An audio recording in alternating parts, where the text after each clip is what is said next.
1999 മലയാള സിനിമയെ സംബന്ധിച്ച് നല്ലൊരു വർഷമായിരുന്നു. ഒരുപാട് നല്ല സിനിമകൾ റിലീസ് ചെയ്യുകയും അതുപോലെ തന്നെ വലിയ തിയേറ്റർ വിജയങ്ങൾ ഉണ്ടാവുകയും ചെയ്ത വർഷം. 99-ലെ ഏറ്റവും വലിയ 3 വിജയങ്ങൾ എടുത്താൽ അവ സുരേഷ് ഗോപിയുടെയും ലാലേട്ടന്റെയും ജയറാമേട്ടന്റെയും പേരിലാണ്. 99-ലെ ഏറ്റവും വലിയ മൂന്നാമത്തെ വിജയം ജോഷി, രഞ്ജി പണിക്കർ, സുരേഷ് ഗോപി ടീം ലേലത്തിന് ശേഷം ഒരുമിച്ച പത്രമായിരുന്നു. മഞ്ജു വാര്യർ നായികയെത്തിയ ഈ ചിത്രം ഗംഭീര വിജയമായിരുന്നു തിയേറ്ററിൽ നേടിയത്.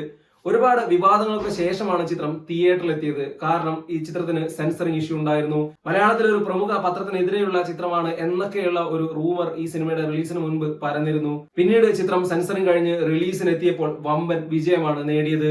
രഞ്ജി പണിക്കറിന്റെ ശക്തമായ ഡയലോഗുകളും ജോഷിയുടെ ഗംഭീര മേക്കിങ്ങുമാണ് സിനിമയുടെ ഏറ്റവും വലിയ വിജയത്തിന് കാരണമായത്. ഒപ്പം സ്ക്രീനിലെത്തിയ എല്ലാവരും ഗംഭീര പ്രകടനം നടത്തി. സുരേഷ് ഗോപിയും മഞ്ജു വാര്യരും ബിജു മേനോനും മുരളിയും എൻ.എഫ്. വർഗീസും എല്ലാവരും ഗംഭീര പ്രകടനമായിരുന്നു. 99-ലെ ഏറ്റവും വലിയ രണ്ടാമത്തെ വിജയം സിബി മലയിൽ സംവിധാനം ചെയ്ത ഉസ്താദ്.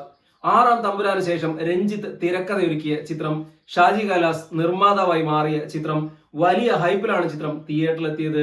ആ ഹൈപ്പിനോട് നീതി പുലർത്തിയ ചിത്രം ഗംഭീര വിജയമായി മാറി. 99-ലെ ഏറ്റവും വലിയ വിജയം ഹിറ്റ്ലറിന് ശേഷം സിദ്ദിഖ് ഒരുക്കിയ ഫ്രണ്ട്സ്. സിദ്ദിഖ് ലാൽ കൂട്ടുകെട്ട് പിരിഞ്ഞതിന് ശേഷം സിദ്ദിഖ് സംവിധാനം ചെയ്ത രണ്ടാമത്തെ ചിത്രം.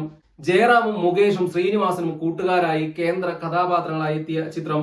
കോമഡിയുടെ ട്രാക്കിൽ കഥ പറഞ്ഞ സിനിമ കുടുംബ പ്രേക്ഷകരെ വല്ലാതെ ആകർഷിക്കുകയും തിയേറ്ററിൽ വമ്പൻ വിജയമായി മാറുകയും ചെയ്തു. മോഹൻലാലിന്റെ ഉസ്താദിനും സുരേഷ് ഗോപിയുടെ പത്രത്തിനും മുകളിൽ വമ്പൻ വിജയമായി ഫ്രണ്ട്സ് മാറി.